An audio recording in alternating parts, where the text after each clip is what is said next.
सध्या डिसेंबर महिन्यात सिंधुदुर्ग जिल्ह्यातील शाळांमध्ये विद्यार्थ्यांसाठी आनंदाची पर्वणी सुरू आहे. अभ्यासाचा ताण बाजूला ठेवत शाळांमध्ये विविध शालेय उपक्रम मोठ्या उत्साहात साजरे केले जात आहेत.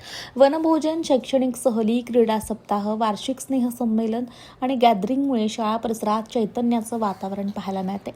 डिसेंबर महिना म्हणजे विद्यार्थ्यांसाठी आनंदाचा महिना. सिंधुदुर्ग जिल्ह्यातील शाळांमध्ये सध्या सहशालेय उपक्रमांची रेलचेल पाहायला मिळते.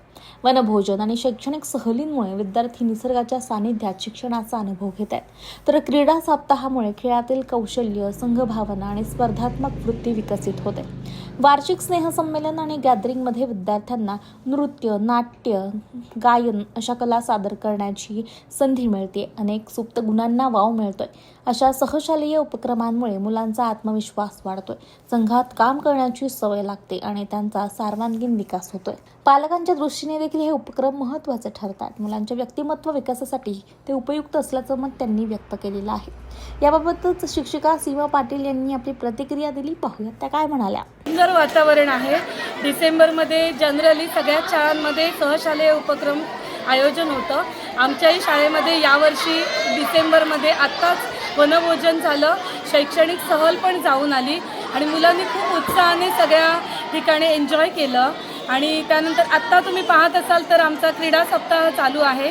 सगळ्या कलागुणांना वाव मिळण्यासाठी सांस्कृतिक उपक्रम पण आम्ही आयोजन केलं आहे. पुढच्या 8 दिवसात आमचं गॅदरिंग आहे आणि हे सगळं छान एन्जॉय करून त्यानंतर मुलं अभ्यासात पण छान कॉन्सन्ट्रेट होतात. आमच्याकडे हा सहशालेय उपक्रम खूप उत्साहात चालतो. नक्कीच सतत अभ्यास करून कंटाळलेली असतात. त्यामुळे या प्रकारच्या उपक्रमांमधून वेगळेपणा आणि त्यातून शिक्षणासाठी पोषक वातावरण पण निर्माण होतं. मुलांचे ब्रेन फ्रेश झाले की मुलं अभ्यासात पण छान कॉन्सन्ट्रेट होतात. आत्ता तर बघाल तर मुलांना उदाहरण आलेलं आहे. सगळ्या इव्हेंटमध्ये मुलं पार्टिसिपेट करत आहेत आणि खूप एन्जॉय करत आहेत आणि रँकिंग पण चांगलं होतं आहे. म्हणजे नंबर मिळवणं, कॉम्पिटिटिव्ह स्पिरिट मुलांमध्ये छान डेव्हलप झालं आहे. आमचे वनभोजन असतं आणि शैक्षणिक सहली जातात. त्यानंतर आता क्रीडा सप्ताह आणि त्याच्यानंतर सांस्कृतिक उपक्रम, त्याच्यामध्ये गॅदरिंग असणार आणि त्यातले सुद्धा व्हरायटी आयटम्स असतात. खूप सुंदर प्रेझेंटेशन केलं जातं. काही वेळा कोरिओग्राफर लागले तर बोलवूनसुद्धा एक स्टँडर्ड मेंटेन करूनसुद्धा प्रोग्राम खूप सुंदर केला जातो आणि मुलांचा प्रतिसाद पण खूप सुंदर असतो. आता आम्ही रायगडची ट्रिप केली. उच्च माध्यमिकची इयत्ता 11वीची मुलं घेऊन गेलो होतो.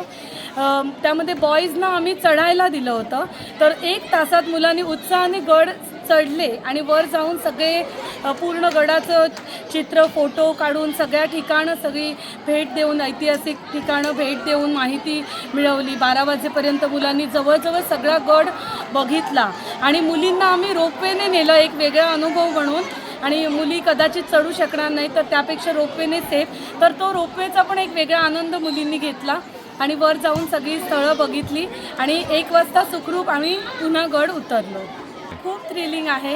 ह्या सगळ्या ॲडव्हेंचर्स असं वाटतं. ते गडावर चढणं आणि खूप मजा करत चढणं, ग्रुपमध्ये असणं, टीममध्ये काम करणं, एकमेकाला मदत करणं, हे सगळं शिकायला होतं ग्रुपमध्ये. आणि आमचं म्हणाल तर आम्हीसुद्धा मुलांबरोबर मुलांसारखे होऊन राहतो. त्यामुळे आमचा हा अनुभव खूप सुंदर असतो. आपणही सतत विद्यार्थी असल्यासारखं वाटतं आम्हाला. आता मोबाईलच्या काळामध्ये मुलांना या प्रकारचे इव्हेंट शिकवणं आणि त्याच्यामध्ये इन्व्हॉल्व करणं हे खरं तर चॅलेंज आहे. पण जर आपण हे करू शकलो तर मुलं खूप एन्जॉय करतात आणि मोबाईलपेक्षा त्या जगातून बाहेर येऊन नैसर्गिक वातावरणामध्ये काय आनंद आहे ते मुलांना मिळतात.